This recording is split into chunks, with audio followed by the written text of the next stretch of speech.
مساء الخير يا جماعة، كل الناس بس تجمع كده عشان نبتدي نتكلم. بس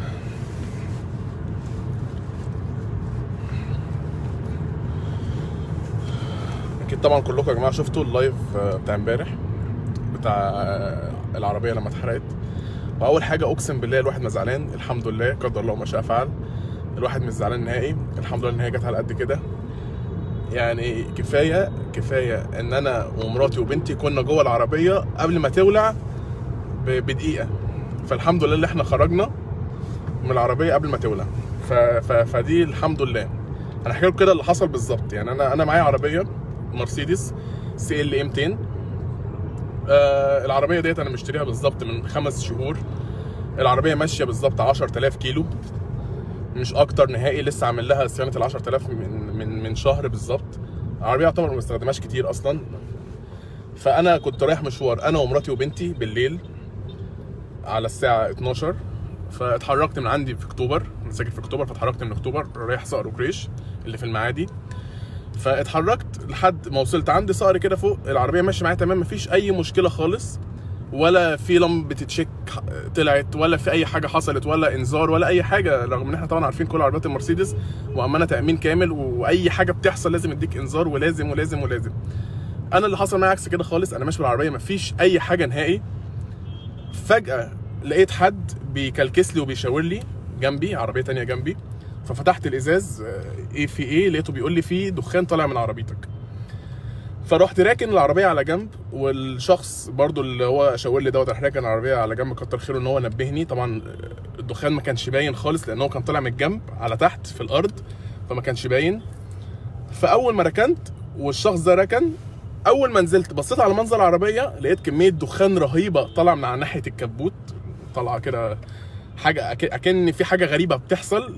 دخان كتير طالع من العربيه. اول رد فعل عملته بالظبط، انا كنت لسه بشوف في ايه، يعني لسه ما اعرفش حاجه.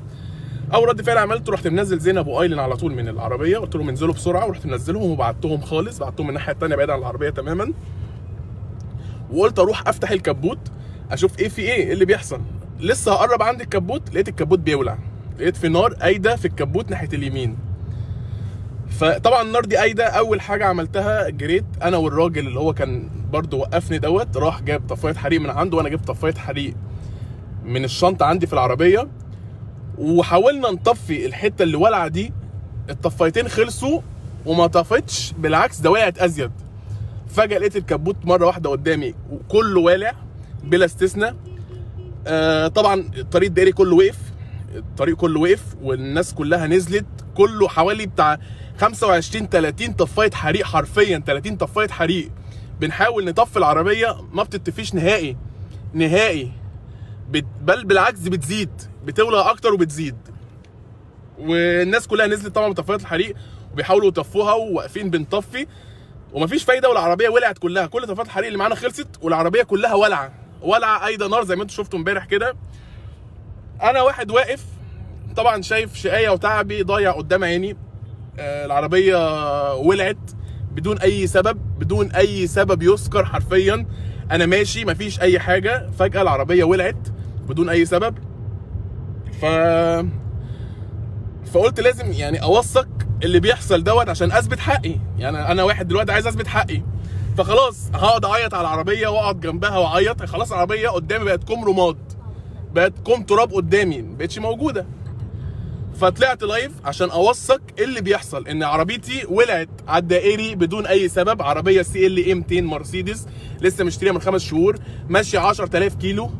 لسه العربيه ما مشيتش، عربيه جديده، مش جايب مثلا عربيه مستعمله ولا بقى موديل قديم، لا عربيه موديل 2020 مرسيدس CLA 200، عربيه جديده جايبها من المعرض، ما فيهاش حاجه وما بستخدمهاش كتير، والعربيه ماشيه 10000 كيلو بس. فولعت. فطلعت لايف عشان اوثق اللي بيحصل، ان انا دلوقتي انا فين حقي. انا عربيتي بتولع قدام عيني، شقايه وتعبي بيضيع قدام عيني، شقه وتعب وحلم سنين. يعني انا كنت بحلم بقالي سنين ان انا اجيب العربيه دي، بقالي سنين بتعب وبشقى وبحلم عشان اوصل لدي. فلما جبتها حصل كده، يعني قدر الله ما شاء فعل. الحمد لله ان انا ومراتي وبنتي بخير. يعني انا كل ما تخيل منظر العربيه بعد ما المطافي جت وطفتها، لان احنا ما عرفناش نطفيها. شوفوا كم عربيات كانت موجوده قد ايه، كانوا بيحاولوا يطفوا العربيه ما حدش عارف يطفيها نهائي، اقسم بالله ما حد عارف يطفيها لحد ما المطافي جت وهي اللي طفتها. ما حدش عارف يطفي العربيه غير المطافي. لو تخيلوا ما طفوهاش كمان بسرعه، طفوها بصعوبه شويه. العربيه كانت قايده نار، مش عايزه النار تتشال من العربيه. العربيه كانت والعه يا جماعه. فالحمد لله على كل شيء. انا لما طلعت لايف بتاع امبارح طلعت عشان اوثق بس اللي بيحصل واثبت حقي ان انا واحد ماشي بعربيه جديده وحصل كده. والله ما زعلان، اقسم بالله ما زعلان. وناس كتير حتى بعتين لي بيقولوا لي انت متضايق ليه؟ دي مجرد عربيه. لا يا جماعه مش مجرد عربيه، دي حلم. يعني دي مش مجرد عربيه. انا عايز اقول لكم حاجه، لو انت مكاني ومش مشتري عربيه، مشتري عجله، لو انت مكاني مشتري عجله وخدتها النهارده الصبح من المكان اللي انت اشتريتها منه ونزلت اتمشيت بيها شويه، تاني يوم لقيت العجله اتكسرت منك، هتعمل ايه؟ هتركن العجله ولا هتاخد العجله وهتروح تتخانق مع صاحب المحل وهترجعها له وهتاخد مكانها؟ انتوا فاهمين اللي انا حاسه؟ فالناس اللي بتقول لي انت يعني انا معلش، انا بني ادم معلش. انا لو مشتري كوتشي بتعبي وبشقايه والكوتش دوت من اول لبسه اتقطع مني، انا هروح ارجعه للمكان اللي انا اشتريته منه وهبقى زعلان على الكوتش اللي اتقطع مني لان انا كان نفسي فيه واشتريته. ما بالكم بعربيه مرسيدس غاليه بغض النظر عن ثمنها، عربيه مرسيدس غاليه يحصل فيها كده وانا ماشي بيها على طريق وانا ومراتي وبنتي جواها. فالحمد لله اللي احنا خرجنا منها. والله كمان مره انا بحمد ربنا. انا كل ما اشوف صوره العربيه وهي متشاله على الونش بعد ما اتفحمت بالكامل، العربيه يا جماعه متفحمه بالكامل، بقت كوم تراب، اقسم بالله كوم تراب. العربيه متفحمه، بقى انزل لكم الصور عامله ازاي. يعني يا ساتر بجد العربيه اتفحمت.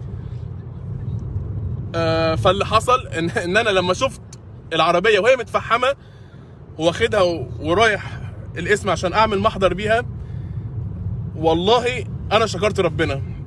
قلت الحمد لله. تخيلوا ان حد كان يبقى جوه العربيه دي كان يبقى عامل ازاي؟ كان هيطلع، ما كانش هيطلع منها اصلا. فقلت الحمد لله اللي احنا عرفنا نخرج منها. طب تخيلوا بقى لو انا مثلا الشخص اللي كان ماشي جنبي ما كانش نبهني ان في دخان طالع من العربيه والعربيه ولعت وانفجرت بيا وانا ماشي بيها على الطريق. انتوا متخيلين اللي انا حاسه؟ متخيلين قلبي وجعني قد ايه؟ انا قلبي وجعني على الموقف اكتر ما قلبي وجعني على العربيه. اقسم بالله كمان مره قلبي وجعني على الموقف اكتر من العربيه. لان انا يعني عمري ما كنت اصدق او اتخيل ان ممكن يحصل كده، ان انا ابقى ماشي فجاه والاقي العربيه بتولع لوحدها. والعربيه يا جماعه اول ما ولعت، حرفيا العربيه اول ما ولعت انفجرت. يعني بالظبط بعد ما نزلنا منها بدقيقه العربيه ولعت وانفجرت. فلو احنا كنا جواها كانت هتنفجر بينا. طب تخيلوا انا كنت مثلا من الدخان اللي هي كانت مطلعاه جيت افتح العربيه لقيت اللوك قافل علينا، كنت هطلع انا ومراتي وبنتي من العربيه ازاي؟ يعني انا ومراتي وبنتي كنا نطلع من العربيه ازاي واللوك قافل علينا؟ يعني الحمد لله ان الموضوع كان متيسر معانا وقدرنا اول ما الراجل قال لنا اركنوا على جنب عشان فيه دخان طالع من العربيه ركننا العربيه على طول ونزلنا. حتى اقسم بالله ما لحقت تاخد حاجتي من العربيه، اقسم بالله كمان مره ما لحقت تاخد حاجتي من العربيه. اللي حصل بالظبط ان اول ما الراجل قال اركن على جنب ركنت على جنب، نزلت ببص لقيت في دخان كتير طالع، قلت لزينب وقال لي انزلوا بسرعه من العربيه وبعتهم الاتجاه الثاني. قلت لهم ابعدوا بسرعه هناك واطلبي اوبر وامشي بسرعه وسيبيني انا هتصرف. هي قاعده، حتى زينب اقسم بالله كمان مره كانت قاعده عماله تعيط ومش عايزه تمشي، عماله اتحايل عليها ارجوكي امشي وسيبيني انا هتصرف. بعدتها خالص عن العربيه وبقيت واقف مش عارف اعمل ايه. يعني اطفيها ازاي؟ ما بقتش عارف اقسم بالله. مسافه ما ركنتها وطلعت دخان، لسه رايح بقرب من العربيه عشان افتح الكبوت لقيتها طلعت نار. قلت اروح اخد الحاجه اللي جوه العربيه، انا كان في عربيتي كان في فلوس، ايا كان المبلغ مش لازم اذكر المبلغ، بس كان في العربيه في فلوس بتاعت شغلنا شقانا وتعبنا، اللي هو المفروض اللي احنا فاتحين مطعم فبنجيب له بضاعه، فانا كان معايا فلوس البضاعه دي بتاعت المطعم بتاعنا. فالحمد لله راحت ما لحقتش اخد حاجه. كان في لابتوب ماك بوك اللي هو الفيرجن الجديد ل 2020 اللي كان موجود في العربيه ما لحقتش اخده. كان في كاميرا ما لحقتش اخدها، كان في موبايل ما لحقتش، كان في حاجات كتير في العربيه ما لحقتش اوصل لها ولا اخدها.